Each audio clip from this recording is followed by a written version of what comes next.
One of the most heartwarming scenes unfolded when a kind passerby came across a sea turtle struggling under the weight of a swarm of sea insects. Realizing the turtle was in distress, he didn't hesitate.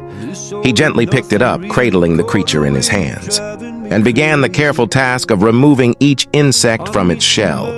For several minutes, he patiently worked, brushing off every last insect, focused only on freeing the turtle from its torment. With great care, he checked the turtle all over to make sure it hadn't been hurt.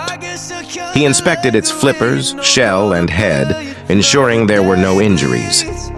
Once he was sure the turtle was healthy and uninjured, he knelt down by the water's edge, giving the little creature a reassuring pat before setting it free.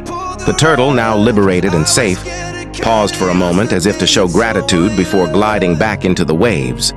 If this story moved you, please leave a comment to show your support for the people.